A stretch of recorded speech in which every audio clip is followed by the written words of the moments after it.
So I've been on self-improvement for almost 2 years now. I've meditated, I've gone to the gym, I'm still meditating, but I have something to work on every single day. I read, I implement the things I read, and so on. The point is here, I'm gonna tell you a story about one of my friends, my old friends that I've kind of left behind. You know, if you've been on self-improvement for a while, you tend to leave all of the childhood friends that aren't really on the self-improvement. I'm sure you get that, but I had this old friend come to me about self-improvement. And so he texted me, oh, I recently got into self-improvement and I want some advice on investing. Should I invest in this S&P 500? Where should I put my £500? And we got into this conversation for like very, very deep in this conversation. I found out he watches a little bit of Hamza, a little bit of like, you know, those finance gurus that are like 30k subscribers, and like apparently he really likes like those YouTubers, and that's fine, I guess, but they don't really offer. It's like, you know, that financial guru is like, retire at 30, invest in the S&P 500, save on coffee. You know those people, I'm sure you know. But then we went very, very deep into what his goals were. He asked me what my goals were. I didn't tell him because I am Batman. So his goals were make an app, and this was a few months ago. But after exams, he was going to, throughout the summer holiday, which is like 3 months of no school basically, and then it's college, he was going to build an app. He's gonna learn all these things. He told me he was gonna learn some like software development. I just knew right off the bat, one red flag: he's subscribed to like a financial guru, and he watches only a little bit of Hamza. Of course, everyone's subject to their own opinion, but me with 2 years of experience, me even going through the financial guru like phase myself of saving until I'm 30, I went through that.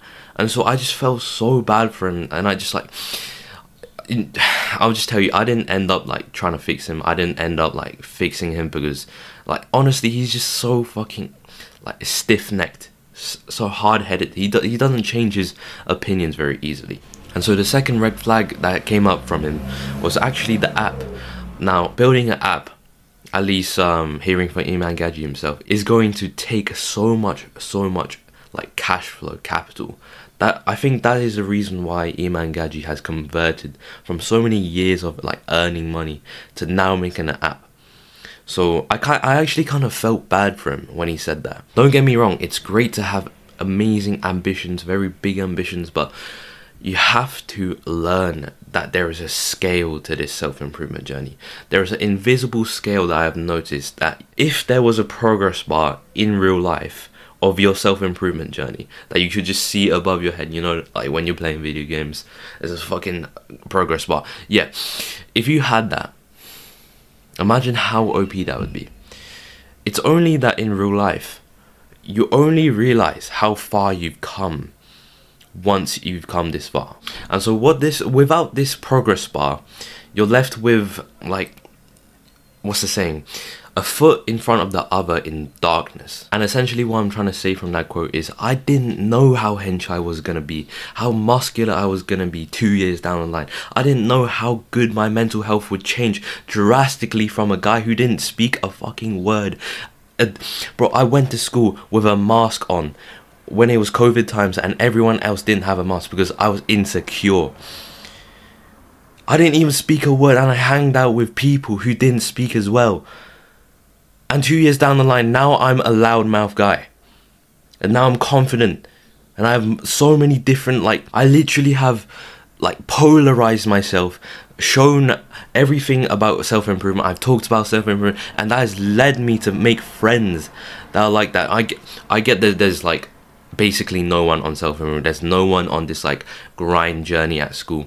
But I've made a few and quality friends. No one told me, there was no progress bar telling me that I would become such a better person. No one told me that I had this amazing discipline that I could tap into if I just built it up, if I just said no to things even more, if I had this brain point system, the point is, there is a progress bar, there is literally a no-fap timeline of where you're gonna levitate after a year of doing. That is true. It is a thing. Just stick with self-improvement for at least 2 years. You'll journal back into your past, and you'll find out, like, you look into your phone's literal album of pictures, and you'll see that you're a skinny guy back then, but now you're like fuck muscular.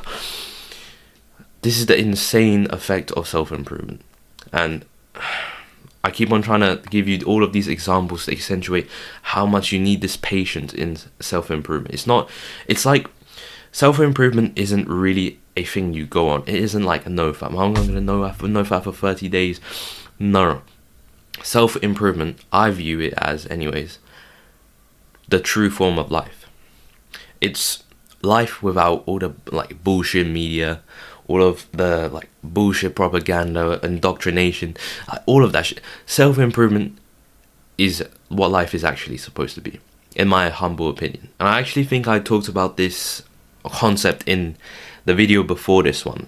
It's about like trying out different business models. I've talked about my dropshipping, etc. If you've seen my old video, then you know what I'm talking about. But essentially, I had dropshipping, SMMA, selling like physical items, trying to run a gaming channel, posting like a huge series of this game that I was playing at the time with a friend. That was all edited. I was sitting like days upon days of like hours of editing this like corrupt footage. That I had a terrible mic back then, and what I'm trying to say is this self-improvement will compound so far into the future that all of these business models that you've tried, they will all benefit you. But trust me, every single like business that I've failed or like little thing I've researched has benefited me to this day. The mic you're not seeing on this camera right now, that has benefited me, because that mic, literally, I spent hours researching the best budget mic for my gaming channel. And literally, this is better than like the Blue Yeti, because it's optimized and it's like £30 cheaper than a Yeti. I spent hours searching for this like microphone, because at the time I was like flat broke, and like I was fucking 11 or 12. Speaking of the gaming channel, I learned severely.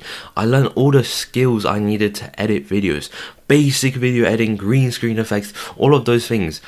I learned them through like a whole series of gaming videos. And so really the whole point of this video is that to tell you that you should really be patient on self-improvement.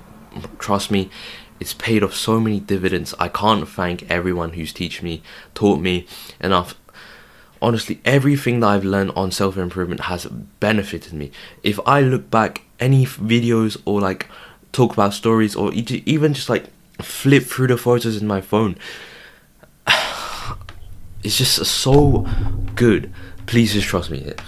Trust me that self-improvement is good. Just stick through it for at least 2 years. You'll notice the benefits. In a bit, bro.